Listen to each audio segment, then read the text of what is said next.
Okay, guys, we will make a start now. So welcome everyone to our A Level AQA Biology session. In today's lesson, we are just going to consolidate what we have studied over the last sort of 4 or 5 weeks, and that is all of biological molecules. And we're going to focus on looking at exam questions. Okay.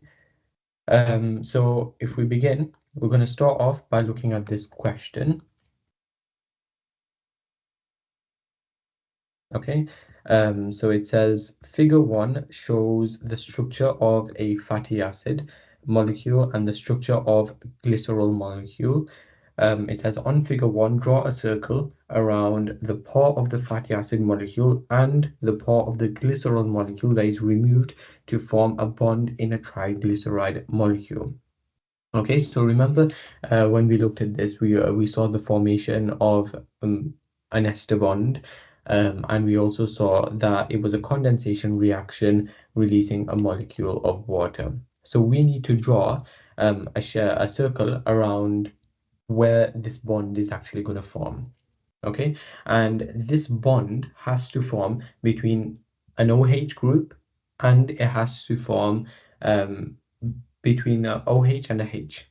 Okay, and if we draw that on the screen now, what we can see, it's going to be around a bond. It says draw a circle, so we can draw a circle around there, something like this. Okay, now that's going to form an ester bond because molecule of water is going to be released in the process. So H2O is being released. This is also a condensation reaction.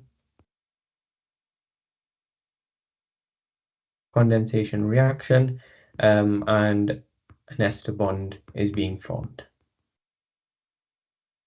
Okay. Now it says name the bond formed between the fatty acid and glycerol in the triglyceride molecule. So we've answered that question already. It's going to be an ester bond. And we've also answered the second question. Name the reaction involved in forming a bond between a fatty acid and a glycerol in a triglyceride molecule. It's going to be a condensation reaction. Okay, now if we just have a bit of a recap on triglycerides, remember we had 3 fatty acids.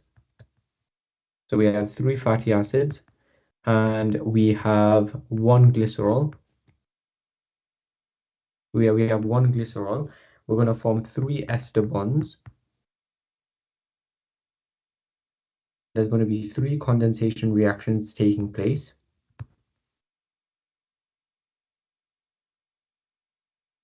And these are going to release 3 molecules of water. 3 molecules of water. So if I was to just draw an image out quickly, let's call this our glycerol.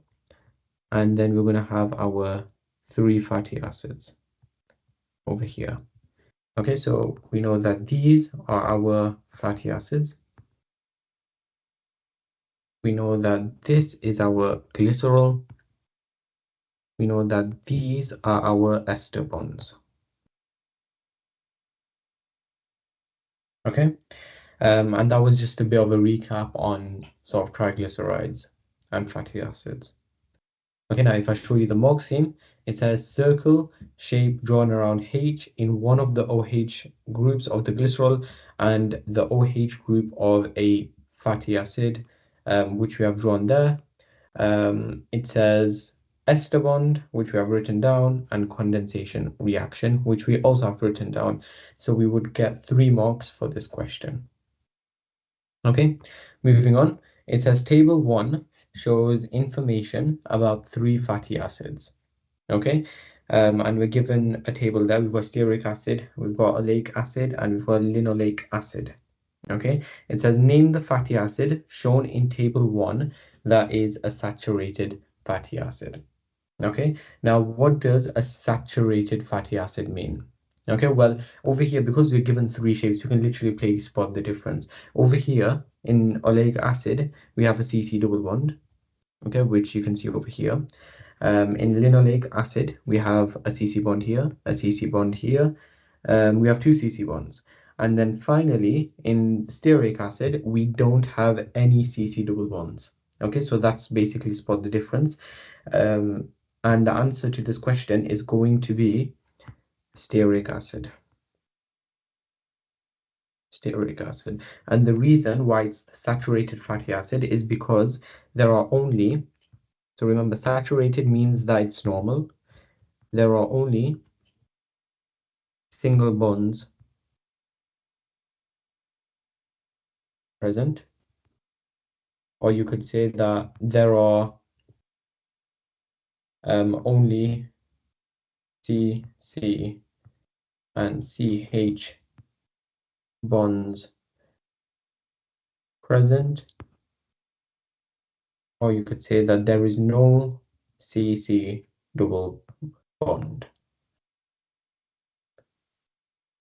Okay, and that's why it's fire saturated, because it can hold the maximum number of hydrogen atoms. Okay, so it can hold the maximum number of, so it can hold the maximum number of hydrogen atoms. Okay, that's why it's saturated. Mock scheme says stearic acid, 1 mark, simple. We've got it in the bag. Okay, moving on. It says molasses is a solution obtained from sugar beet plants. The sugars present in molasses are sucrose, glucose, and fructose. Give the number of different types of monosaccharides present in molasses. Okay, how are we going to do this? Well, remember our key equations. So we've got glucose there. We know that molasses is a solution, and we know that there is sucrose present, glucose present, and fructose present. Okay, now how is sucrose formed? Okay, so we need to work out the different types of monosaccharides. Okay, so we know that glucose is a monosaccharide because you've got glucose plus glucose produces maltose and water. We've also got glucose plus fructose produces sucrose and water. Okay, these are two condensation reactions. And we know that molasses contain sucrose, glucose, and fructose. So how many different types of monosaccharides are present? Okay, so we've got glucose, that's one. Okay, that's the same monosaccharide. We've got one, which is glucose. Okay, so we've got glucose. And then we know that maltose is a disaccharide. We know sucrose is a disaccharide. Water is just a liquid. Fructose is also a monosaccharide. Okay, because glucose combines with fructose to produce sucrose and water in a condensation reaction. So we've got glucose and fructose as our two monosaccharides, which are present in molasses. So because we've got glucose and fructose, it's asking us for the number of different types of monosaccharides. We would say 2 as our final answer because we've got glucose and we've got fructose. If I show you the mock scheme over here, it says 2 except glucose and fructose. Okay, I told you to learn these equations over here. We've got glucose and glucose. These are 2 monosaccharides.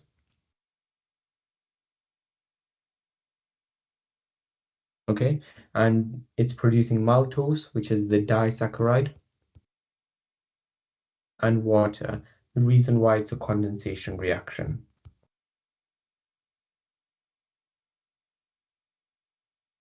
Okay, sucrose is also a disaccharide. Fructose is also a monosaccharide because it's combining with glucose to form the disaccharide sucrose, releasing a molecule of water in the middle, formation of a glycosidic bond, and it's a condensation reaction, releasing a molecule of water.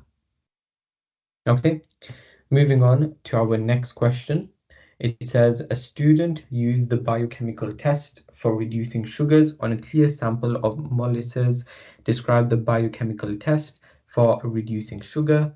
And then it says explain the result expected from the test on the sample of molasses. Okay, so how do we test for reducing sugar? So this is the standard test that you would use. Because the one that is new at A level is the non-reducing sugar example. So description of biochemical test. How would we test for reducing sugar? Well, we would simply just heat with Benedict's solution and a red precipitate will form for a positive result. Okay, so that's the description of the biochemical test. So we're gonna heat with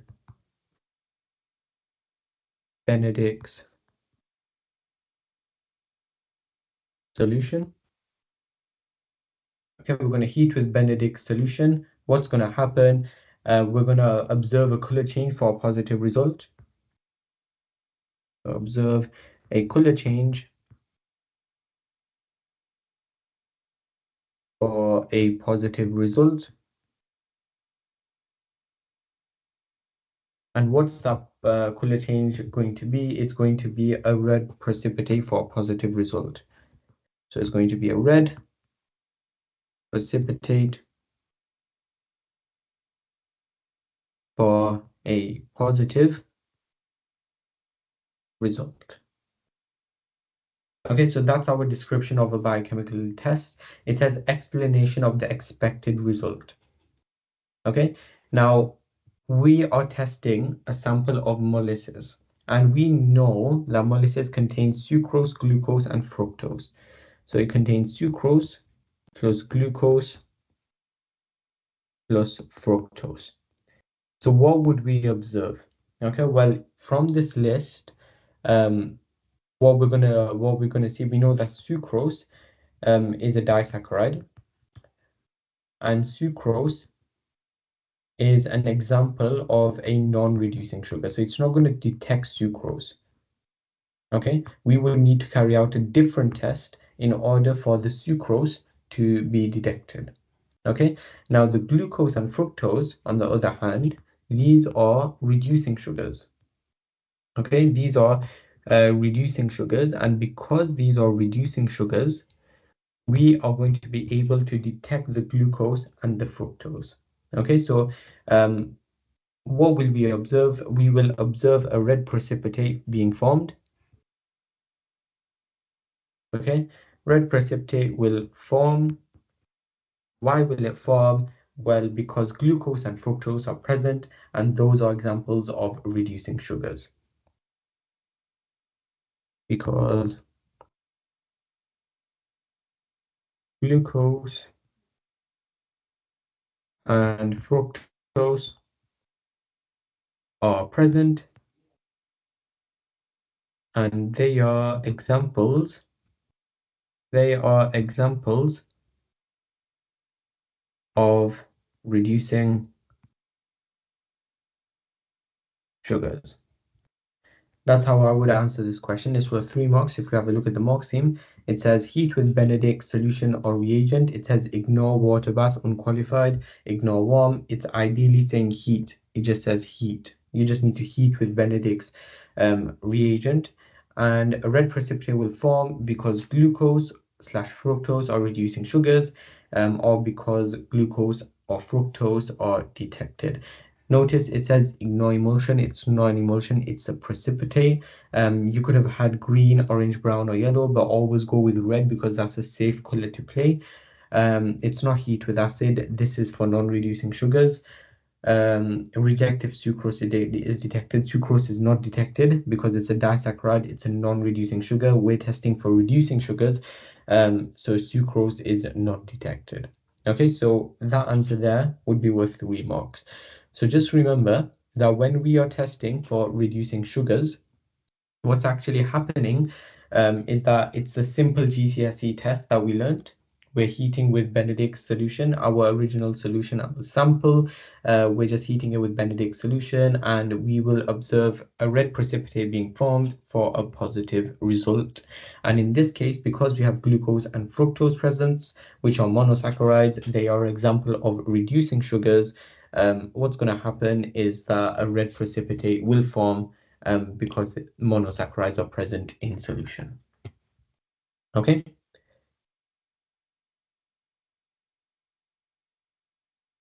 Okay. So we're going to move on now. It says chitin is a polysaccharide. The chitin monomer is is a beta glucose molecule with one OH group replaced by a NHCOCH3 group. The NHCOCH3 group can be represented by NAC. Figure 1 shows the monomer that forms chitin and the chitin polymer. Chitin has a similar structure to cellulose. Use figure 1 to describe 3 ways in which the structure of chitin is similar to the structure of cellulose. Okay, so how are we going to answer this? Well, this is a simple application question. Reason why is because you're using your own knowledge of beta glucose, something that's in the spec, and you're going to apply it to something that's not in the spec, but you've been given the relevant information to answer the question. Okay, so first of all, remember beta glucose is present in cellulose. Okay, so if chitin is a polysaccharide, it's made up of beta glucose. Cellulose is also made up of beta glucose. So that's it says describe 3 ways the structure of chitin is similar to the structure of cellulose. Both of them have beta glucose. Okay, so the first point there, I would write it because it's saying similar to the structure of cellulose. Both chitin and cellulose, write in full sentences. You don't want to make a silly mistake. So both chitin and cellulose contain beta glucose. Okay, that's my first point. Another similarity, how is the structure of chitin similar to the structure of cellulose? Well, when you have beta glucose, there's one thing that you should realize, and that is that every monomer, every sort of individual repeating unit, such as this, this, and this, what you will realize is that every one of them, every alternative one, will be rotated. It will be flipped by 180 degrees. Okay, so I'm going to say inverted. So every alternative monomer of beta glucose is inverted. Okay, because that's even if you're dealing with beta glucose cellulose, each beta glucose monomer you will find is inverted. Same over here with chitin, because it's made out of beta glucose, each of the monomers will be inverted. So each individual beta glucose, actually instead of individual, I'm gonna get rid of that.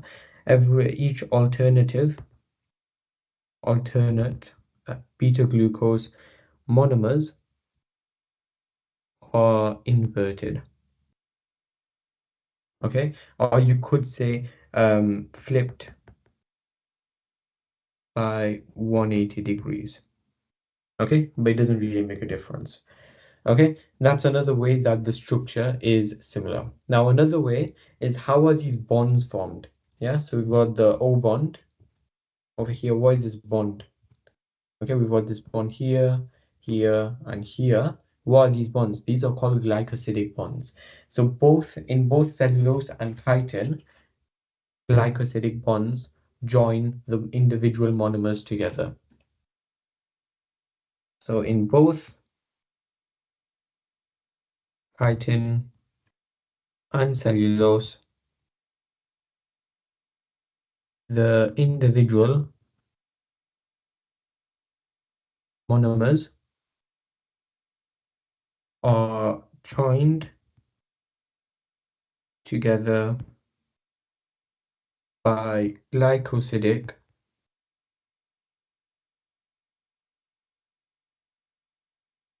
bonds. Okay, and those are my 3 points. Let's have a look at the mock scheme. It says alternate glucose monomers are flipped upside down or rotated by 180 degrees, which we have over here. It says joined by glycosidic bonds, which is our 3rd point, and it says straight linear on-branch chains, but it says over here, it says except as an additional mock point have beta glucose, which we said over here in our 1st point. So over here, what we have done is we have got all 3 marks, and I'm just gonna get rid of my marking just so you can have a look at the mock scheme a bit more clearly. Okay, so monomers glucose are flipped upside down or rotated by 180 degrees, joined by glycosidic bonds, form straight linear unbranched chains or molecules. And we also had this point over here, additional mark point have beta glucose, which we included. Okay, moving on. Okay, it says MIT-MAB acts as a non-competitive inhibitor of an enzyme called dynamin.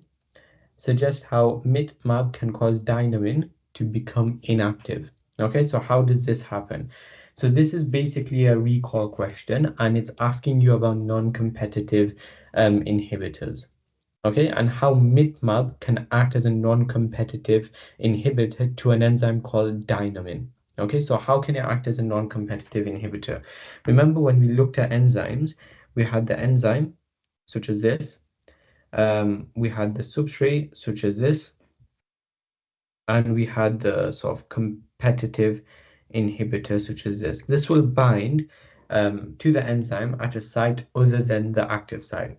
Okay, so we've got the enzyme, got the substrate, we got the competitive inhibitor.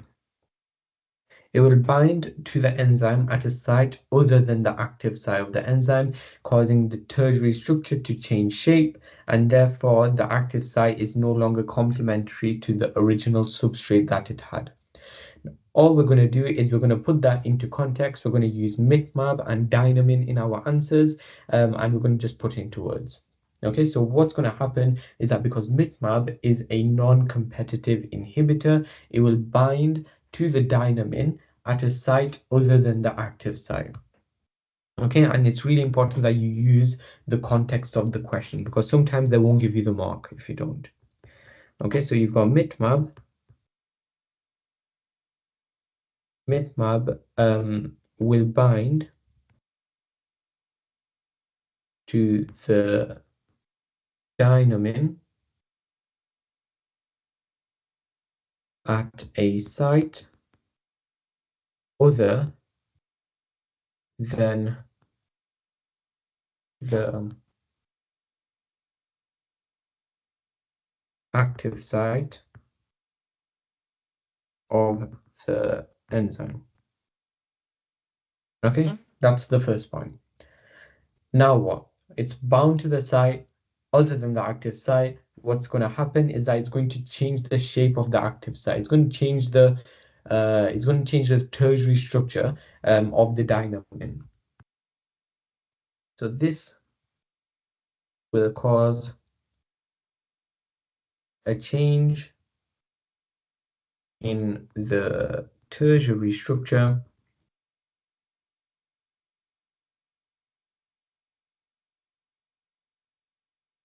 of the dynamin, and therefore the tertiary structure has changed shape. So now the substrate is no longer complementary to the active site of dynamin. Okay, the substrate is therefore no longer complementary to the active site of the dynamine. Okay, and that's how we would answer this question. Okay, if we have a look at the mark scheme, just going to get rid of my marking again. So it says mipmap binds to the dynamine at a site other than the active site, which we had. This changes the shape of the active site, the dynamine active site, which we also had. Therefore, it is no longer complementary. Actually, we had this tertiary structure point over here. Therefore, it's no longer complementary. So the substrate combined to the active site, which we also had. So we've picked up all 3 marks on that question. Okay, moving on. It says describe how a quaternary protein is formed from its monomers. Okay, how is a quaternary structure protein formed from its monomers? So let's start off from the start. Okay, what happens? Well, a sequence of amino acids forms the primary sequence. So the primary structure is formed from the sequence of amino acids joined by peptide bonds. Always include the bonds and always include the reaction. Okay, because whenever you get a question like this, you need to include the structure, you need to include the bonds, and you also need to include the reaction. Okay, that's to ensure that you don't miss any silly marks in this extended answer question. Okay, so let's start off with the primary structure. So we've got the primary structure, and the primary structure is made up of a sequence of amino acids. So we're going to have sequence of amino acids joined by a series of peptide bonds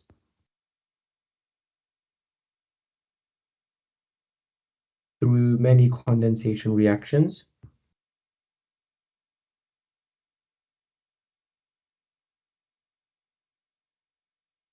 releasing many molecules of water. So releasing many molecules of water. Okay, now after the primary structure, we've got the secondary structure. Okay, the secondary structure, an alpha helix or a beta pleated sheet is formed. So we're going to have secondary structure. So in this here, we've got an alpha helix or a beta pleated sheet is formed, and what bonds are present? Hydrogen bonds are present. Okay, so we've got hydrogen bonds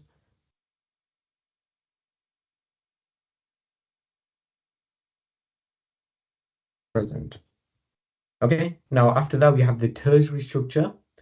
In the tertiary structure, we have hydrogen bonds, we have ionic bonds also present. And whenever you talk about hydrogen bonds, whenever you talk about ionic bonds, you have to also say where the ionic bonds occur between. Okay, so we have the tertiary structure.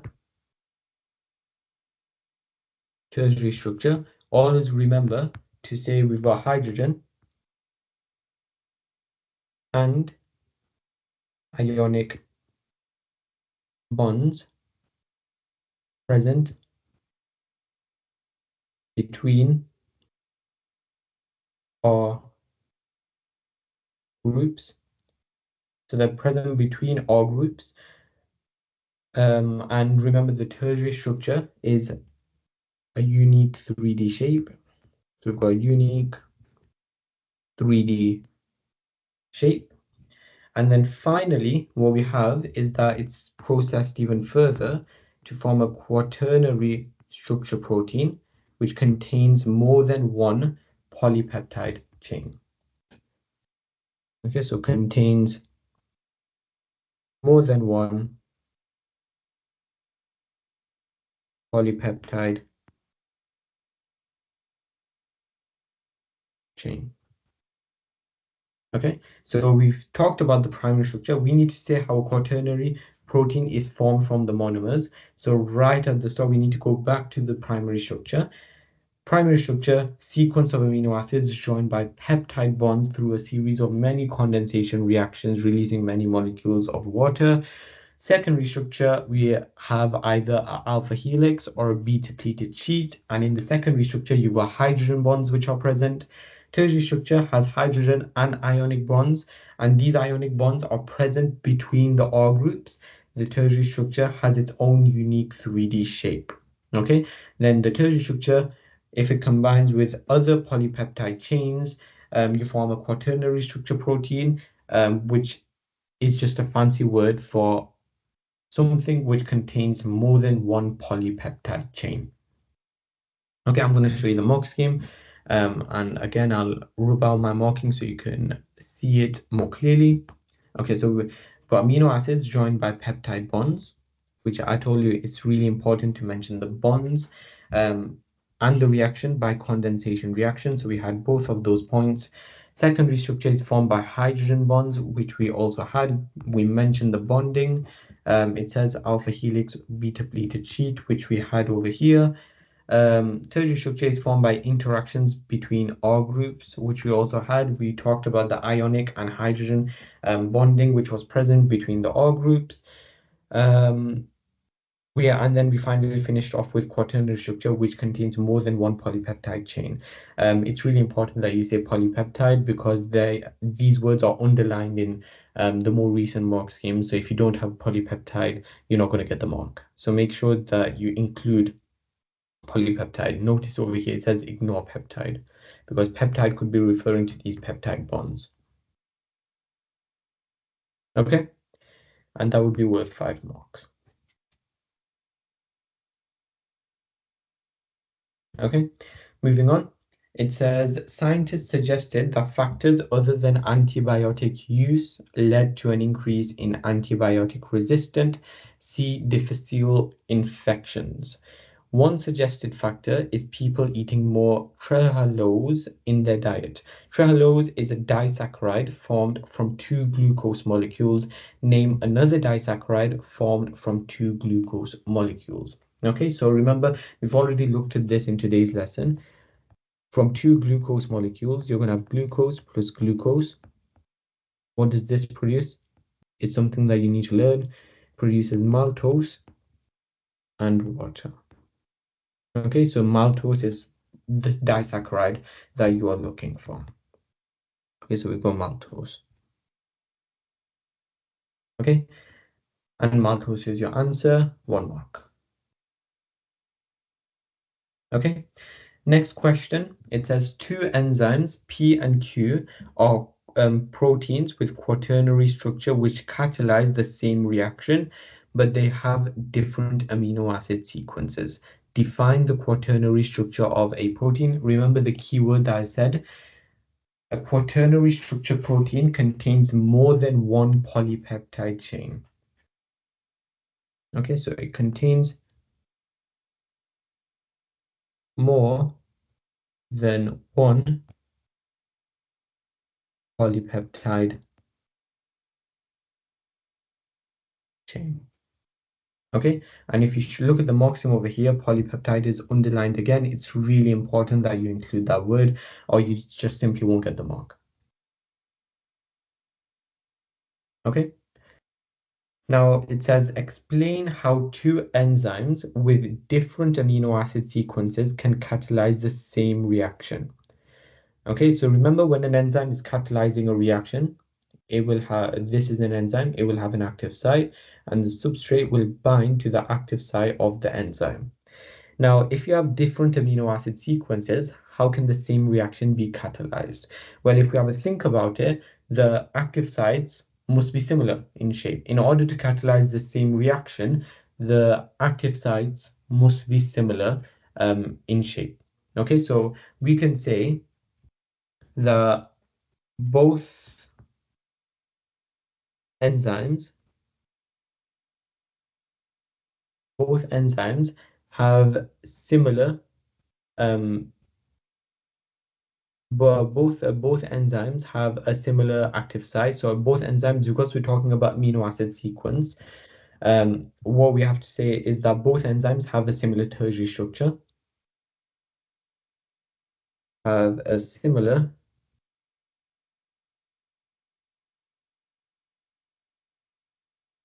tertiary structure. So both enzymes have a similar tertiary structure. Because they have a similar tertiary structure, they are able to, but both are complementary to the substrate. So both are able to be complementary in shape to the substrate, and therefore, if more are complementary in shape to the substrate, we know the enzyme substrate complexes are able to be formed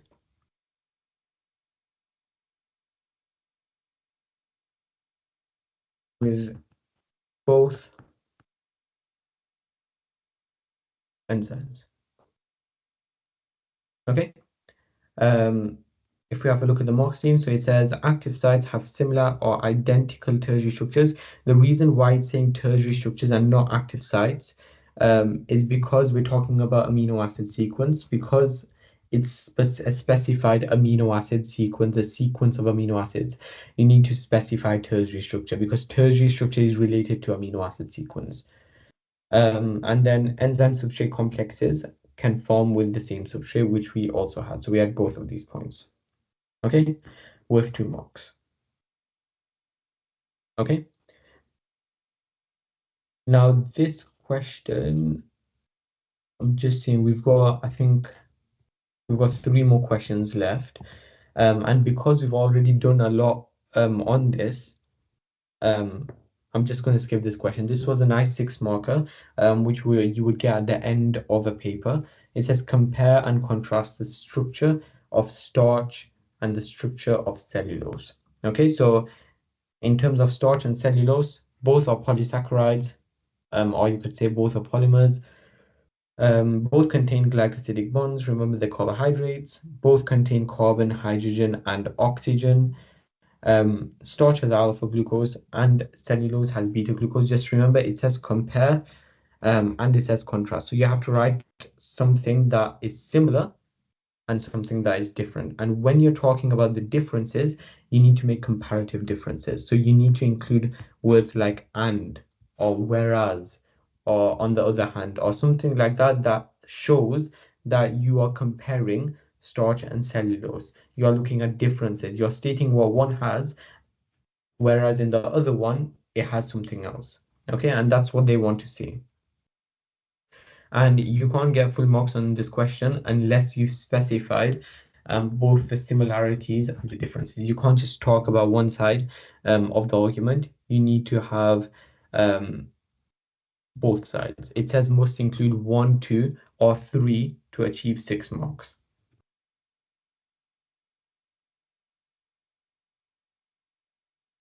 Okay, and we've got some additional mark points over here. Starch has 1 to 6 glycosidic bonds, whereas cellulose doesn't, and is bolded. You don't need to specify and, you could specify whereas or any comparative statement, but you need to have a comparative statement. Okay. And I think for today, I'm going to finish on this question. We did have another question, but it was about triglycerides, which we've already looked at. So it says, describe the induced fit model of an enzyme action and how an enzyme acts as a catalyst. So how does this work? So, well, the induced fit model of the enzyme is when the substrate binds to the active site of the enzyme, and then the active site changes shape ever so slightly, so it becomes complementary to the substrate, and this puts stress on the bonds, and this reduces the activation energy. That's basically what happens. So if we were to put that into words, what we would say is that substrate binds to the active site of the enzyme. So we've got substrate binds to the active site of the enzyme. The active site changes shape slightly to become complementary to the substrate. So the active site changes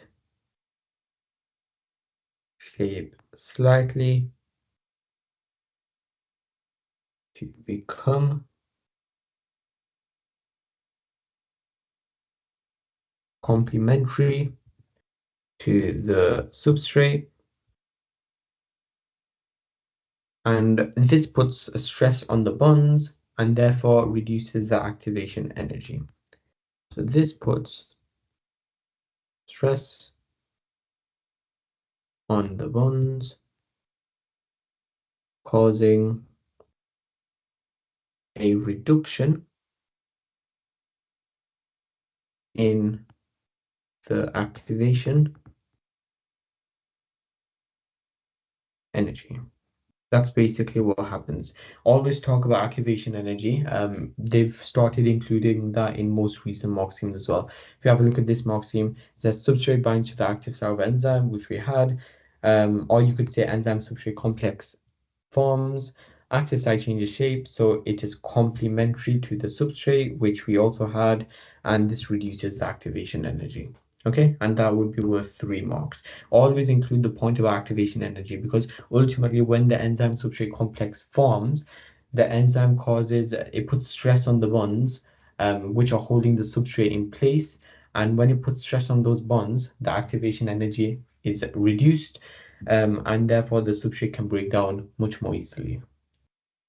Okay, we had described how triglyceride molecule is formed, but we've already looked at that at the start of the lesson.